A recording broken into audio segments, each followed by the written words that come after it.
Welcome to a Fireside Reading of Wuthering Heights by Emily Brontë.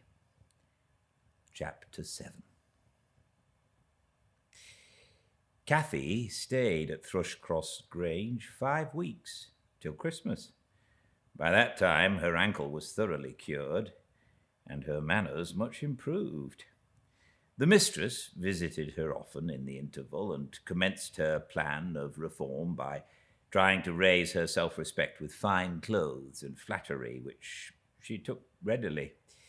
So that instead of a wild, hatless little savage jumping into the house and rushing to squeeze us all breathless, there lighted from a handsome black pony a very dignified person with brown ringlets falling from the cover of a feathered beaver, and a long cloth habit which she was obliged to hold up with both hands that she might sail in.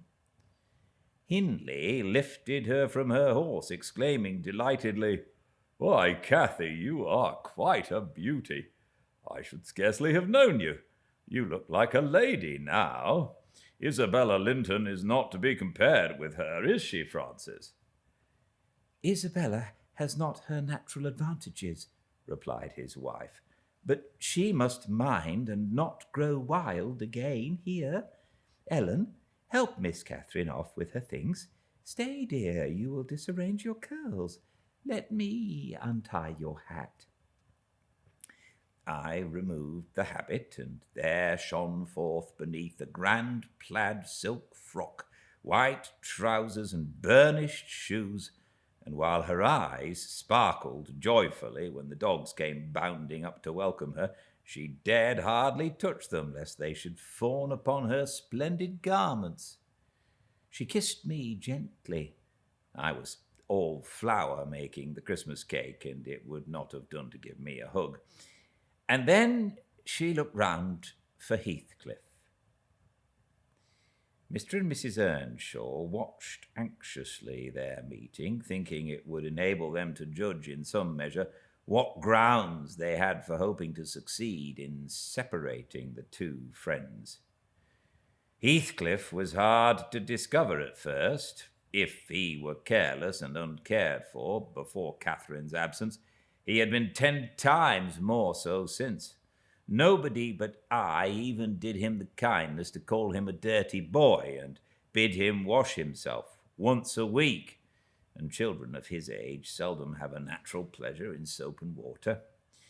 Therefore, not to mention his clothes, which had seen 3 months' service in mire and dust, and his thick uncombed hair, the surface of his face and hands was dismally beclouded.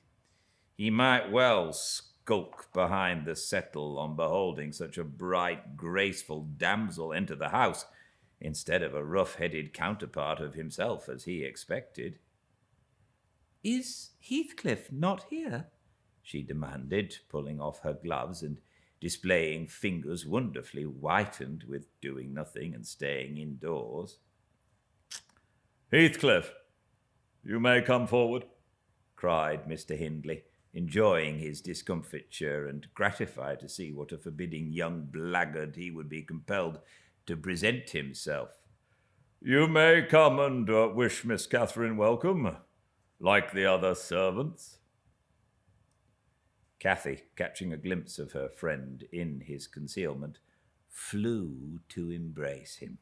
She bestowed 7 or 8 kisses on his cheek within the second, and then stopped, and drawing back, burst into a laugh, exclaiming, "Why, how very black and cross you look, and how funny and grim! But that's because I'm used to Edgar and Isabella Linton. Well, Heathcliff, have you forgotten me?" She had some reason to put the question, for shame and pride threw double gloom over his countenance and kept him immovable. "Shake hands, Heathcliff," said Mr. Earnshaw condescendingly. "Once in a way, that is permitted." "I shall not," replied the boy, finding his tongue at last. "I shall not stand to be laughed at. I shall not bear it." and he would have broken from the circle, but Miss Cathy seized him again. "I did not mean to laugh at you," she said. "I could not hinder myself, Heathcliff. Shake hands, at least. What are you sulky for? It was only that you looked odd. If you wash your face and brush your hair, it will be all right, but you are so dirty."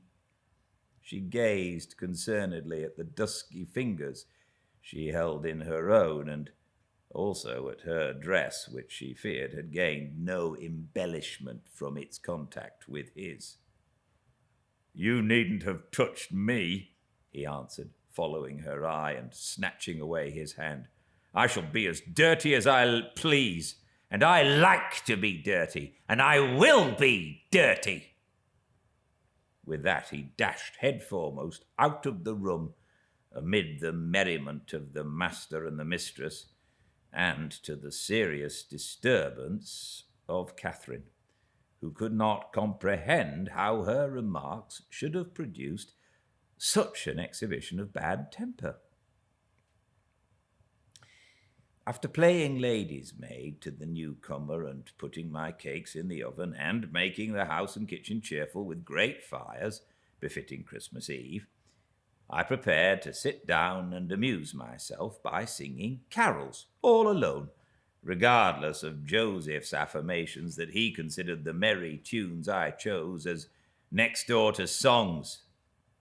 He had retired to private prayer in his chamber, and Mr. and Mrs. Earnshaw were engaging Missy's attention by sundry gay trifles bought for her to present to the little Lintons as an acknowledgment of their kindness. They had invited them to spend the morrow at Wuthering Heights, and the invitation had been accepted on one condition. Mrs. Linton begged that her darlings might be kept carefully apart from that naughty, swearing boy. Under these circumstances, I remained solitary. I smelt the rich scent of the heating spices, and admired the shining kitchen utensils, the polished clock decked in holly, the silver mugs ranged on a tray ready to be filled with mulled ale for supper, and above all, the speckless purity of my particular care, the scoured and well-swept floor. I gave due inward applause to every object, and then I remembered how old Earnshaw used to come in when all was tidied and call me a cant lass and slip me a shilling into my hand as a Christmas box. And from that I went on to think of his fondness for Heathcliff, and his dread lest he should suffer neglect after death had removed him. And that naturally led me to consider the poor lad's situation now. And from singing I changed my mind to crying. It struck me soon, however, there would be more sense in endeavouring to repair some of his wrongs than shedding tears over them. I got up and walked into the court to seek him. He was not far. I found him smoothing the glossy coat of the new pony in the stable and feeding the other beasts according to custom. "Make haste, Heathcliff," I said. "The kitchen is so comfortable, and Joseph is upstairs. Make haste, and let me dress you smart before Miss Cathy comes out, and then you can sit together with the whole hearth to yourselves and have a long chatter till bedtime." He proceeded with his task and never turned his head towards me. "Come. Are you coming?" I continued. "There's a little cake for each of you, nearly enough, and you'll need half an hour's donning." I waited 5 minutes, but getting no answer, left him. Catherine supped with her brother and sister-in-law. Joseph and I joined at an unsociable meal, seasoned with reproofs on one side and sauciness on the other. His cake and cheese remained on the table all night. for the fairies. He managed to continue work till 9 o'clock and then marched, dumb and doer, to his chamber. Cathy sat up late, having a world of things to order for the reception of her new friends. She came into the kitchen once to speak to her old one, but he was gone, and she only stayed to ask what was the matter with him, and then went back. In the morning, he rose early, and, as it was a holiday, carried his ill humour on to the moors, not reappearing till the family were departed for church. Fasting and reflection seemed to have brought him to a better spirit. He hung about me for a while, and, having screwed up his courage, exclaimed abruptly, "Nelly, make me decent. I'm going to be good." "High time, Heathcliff," I said. "You have grieved Catherine. She's sorry she ever came home, I dare say. It looks as if you envied her because she is more thought of than you." The notion of envying Catherine was incomprehensible to him, but the notion of grieving her he understood clearly enough. "Did she say she was grieved?" he inquired, looking very serious. "She cried when I told her you were off again this morning." "Well, I cried last night," he returned, "and I had more reason to cry than she." "Yes, you had the reason of going to bed with a proud heart and an empty stomach," said I. "Proud people breed sad sorrows for themselves. But if you be ashamed of your touchiness, you must ask pardon, mind, when she comes in. You must go up and offer to kiss her and say, you know best what to say. Only do it heartily, and not as if you thought her converted into a stranger by her grand dress.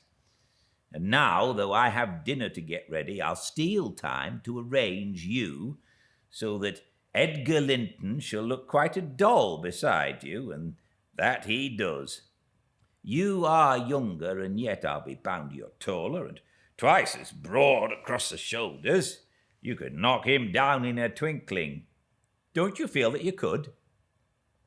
Heathcliff's face brightened a moment. Then it was overcast afresh, and he sighed. "But, Nelly, if I knocked him down 20 times, that wouldn't make him less handsome, or me more so. I wish I had light hair and a fair skin, and was dressed and behaved as well, and had a chance of being as rich as he will be." "And cried for mamma at every turn," I added, "and trembled if a country lad heaved his fist against you, and sat at home all day for a shower of rain. Oh, Heathcliff, you are showing a poor spirit. Come to the glass, and I'll let you see what you should wish. Do you mark those 2 lines between your eyes, and those thick brows that, instead of rising arched, sink in the middle? And that couple of black fiends, so deeply buried, who never open their windows boldly, but lurk glinting under them like devil's spies? Wish and learn to smooth away the surly wrinkles, to raise your lids frankly, and change the fiends to confident, innocent angels, suspecting and doubting nothing, and always seeing friends where they are not sure of foes. Don't get the expression of a vicious cur that appears to know the kicks it gets are its dessert, and yet hates all the world as well as the kicker for what it suffers." "In other words, I must wish for Edgar Linton's great blue eyes and even forehead," he replied. "I do, and that won't help me to them." "A good heart will help you to a bonny face, my lad," I continued. if you were a regular black and a bad one, will turn the bonniest into something worse than ugly. And now that we've done washing and combing and sulking, tell me whether you don't think yourself rather handsome. I tell you I do. You're fit for a prince in disguise. Who knows but your father was Emperor of China and your mother an Indian queen, each of them able to buy up with 1 week's income Wuthering Heights and Thrushcross Grange together. And you were kidnapped by wicked sailors and brought to England. Were I in your place, I would frame high notions of my birth, and the thoughts of what I was should give me courage and dignity to support the oppressions of a little farmer. So I chattered on, and Heathcliff gradually lost his frown and began to look quite pleasant, when all at once our conversation was interrupted by a rumbling sound moving up the road and entering the court. He ran to the window and I to the door just in time to behold the 2 Lintons descend from the family carriage, smothered in cloaks and furs, and the Earnshaws dismount from their horses. They often rode to church in winter. Catherine took a hand of each of the children and brought them into the house and set them before the fire, which quickly put colour into their white faces. I urged my companion to hasten now and show his amiable humour, and he willingly obeyed. But ill luck would have it that as he opened the door leading from the kitchen on one side, Hindley opened it on the other. They met. And the master, irritated at seeing him clean and cheerful, or perhaps eager to keep his promise to Mrs. Linton, shoved him back with a sudden thrust and angrily bade Joseph, "Keep the fellow out of the room. Send him into the garret till dinner is over. He'll be cramming his fingers in the tarts and stealing the fruit if left alone with them a minute." "Nay, sir," I could not avoid answering. "He'll touch nothing, not he. And I suppose he must have his share of the dainties as well as we." "He shall have his share of my hand, if I catch him downstairs till dark," cried Hindley. "Begone, you vagabond! What? Are you attempting the coxcomb, Wait till I get hold of those elegant locks. See if I won't pull them a bit longer." "They are long enough already," observed Master Linton, peeping from the doorway. "I wonder they don't make his head ache. It's like a colt's mane over his eyes." He ventured this remark without any intention to insult, but Heathcliff's violent nature was not prepared to endure the appearance of impertinence from one whom he seemed to hate even then as a rival. He seized a tureen of hot apple sauce, the first thing that came under his grip, and dashed it full against the speaker's face and neck, who instantly commenced a lament that brought Isabella and Catherine hurrying to the place. Mr. Earnshaw snatched up the culprit directly and conveyed him to his chamber, where doubtless he administered a rough remedy to cool the fit of passion, for he appeared red and breathless. I got the dishcloth and rather spitefully scrubbed Edgar's nose and mouth, affirming it served him right for meddling. His sister began weeping to go home, and Cathy stood by confounded, blushing for all. "You should not have spoken to him," she expostulated with Master Linton. "He was in a bad temper, and now you've spoilt your visit, and he'll be flogged. I hate him to be flogged. I can't eat my dinner. Why did you speak to him, Edgar?" "I didn't," sobbed the youth, escaping from my hands and finishing the remainder of the purification with his cambric pocket-handkerchief. "I promised Mamma that I wouldn't say one word to him, and I didn't." Well, don't cry, replied Catherine contemptuously. You're not killed. Don't make more mischief. My brother is coming. Be quiet. Hush, Isabella. Has anybody hurt you? There, children, to your seats, cried Hindley, bustling in. That brute of a lad has warmed me nicely. Next time, Master Edgar, take the law into your own fists. It will give you an appetite. The little party recovered its equanimity at sight of the fragrant feast. They were hungry after their ride and easily consoled, since no real harm had befallen them. Mr. Earnshaw carved bountiful platefuls, and the mistress made them merry with lively talk. I waited behind her chair and was pained to behold Catherine, with dry eyes and an indifferent air, commence cutting up the wing of a goose before her. An unfeeling child, I thought to myself. How lightly she dismisses her old playmate's troubles. I could not have imagined her to be so selfish. She lifted a mouthful to her lips.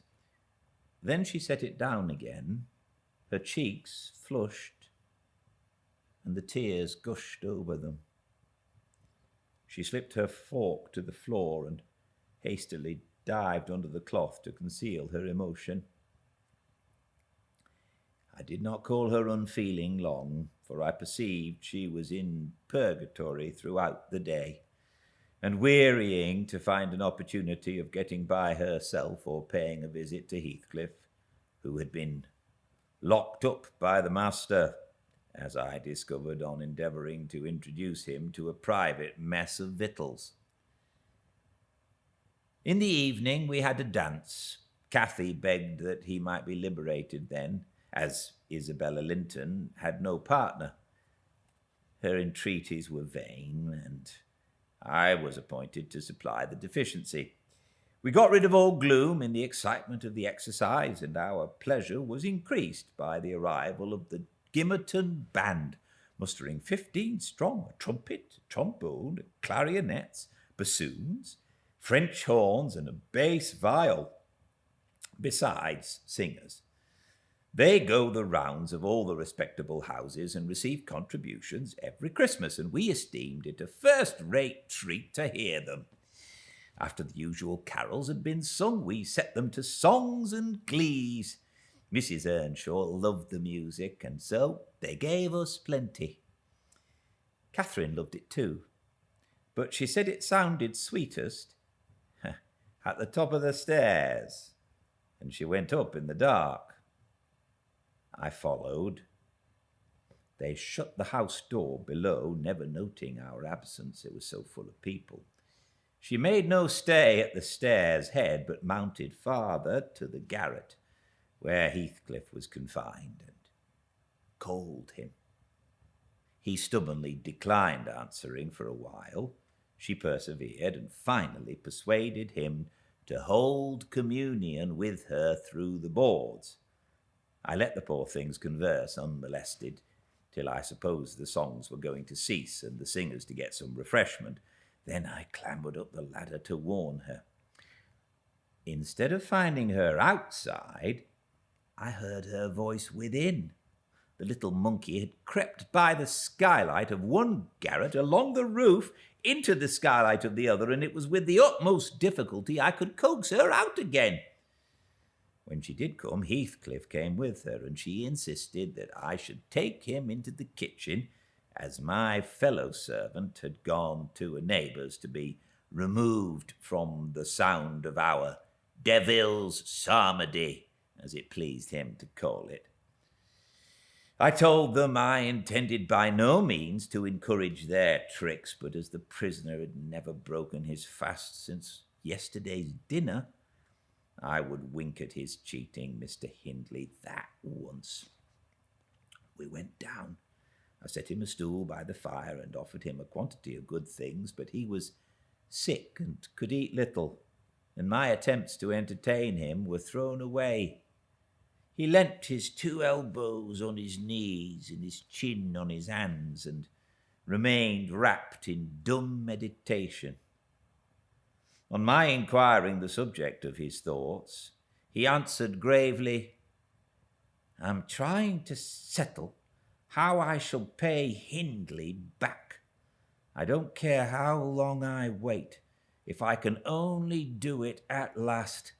I hope he will not die before I do." "For shame, Heathcliff," said I.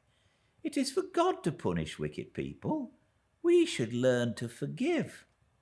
"No, God won't have the satisfaction that I shall," he returned. "I only wish I knew the best way. Let me alone and I'll plan it out. While I'm thinking of that, I don't feel pain." "But, Mr. Lockwood, I forget these tales cannot divert you. I'm annoyed how I should dream of chattering on at such a rate, and your gruel cold and you nodding for bed. I could have told Heathcliff's history, all that you need to hear, in half a dozen words." Thus interrupting herself, the housekeeper rose and proceeded to lay aside her sewing. But I felt incapable of moving from the hearth, and I was very far from nodding. "Sit still, Mrs. Dean," I cried. "Do sit still another half hour. You've done just right to tell the story leisurely. That is the method I like. And you must finish it in the same style. I'm interested in every character you've mentioned, more or less." "The clock is on the stroke of 11, sir." "No matter. I'm not accustomed to go to bed in the long hours. 1 or 2 is early enough for a person who lies till 10. "You shouldn't lie till 10. There's the very prime of the morning gone, long before that time. A person who's not done one half his day's work by 10 o'clock runs a chance of leaving the other half undone." "Nevertheless, Mrs. Dean, resume your chair, because tomorrow I intend lengthening the night till afternoon.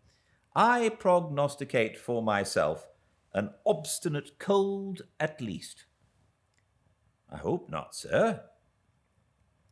"Well, you must allow me to leap over some 3 years. During that space, Mrs. Earnshaw—" No, I'll allow nothing of the sort.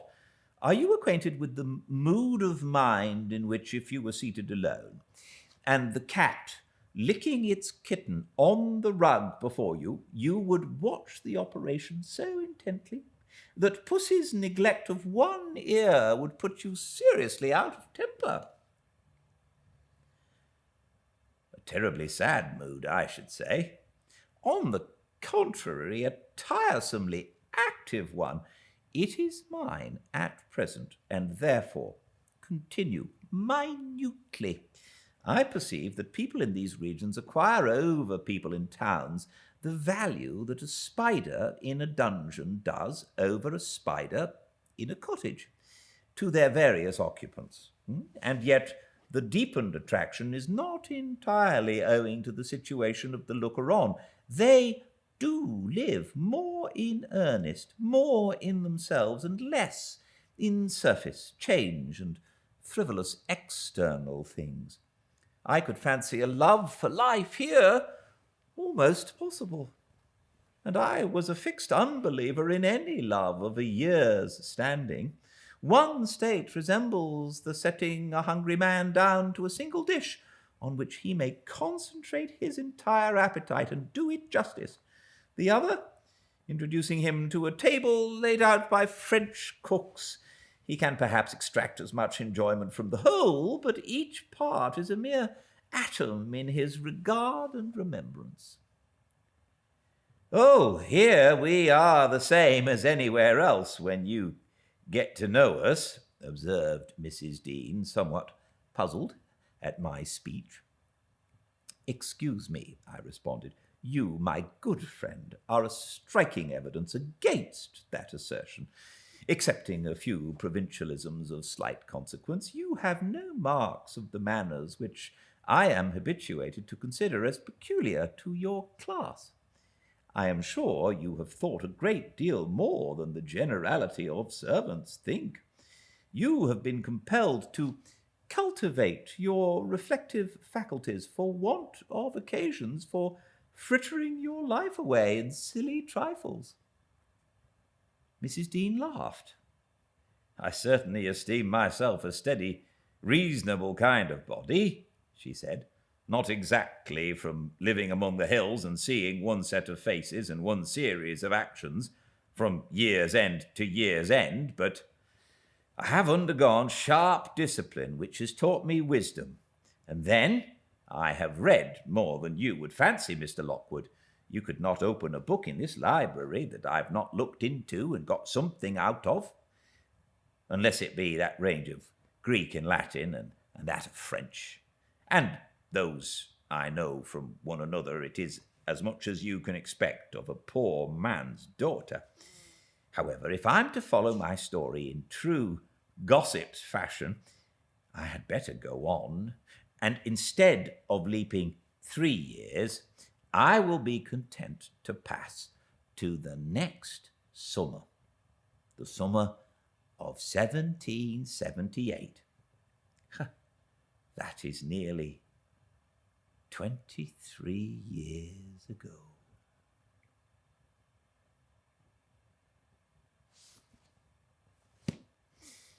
Thank you so much for joining me. I hope this helps. I hope you enjoy this as much as I'm enjoying reading to you. Please join me. Actually, I don't think I'm going to read tomorrow. I'm sorry, I should have told you earlier, but I think I'm not going to read tomorrow. I have something else that probably will go on. So I'm not going to read tomorrow, but I will read the day after. So that is Wednesday at 5 Pacific on the Fireside Reading on Instagram. And all chapters will be uploaded to the YouTube channel Fireside Reading. So until I see you again, please be very well. Good night.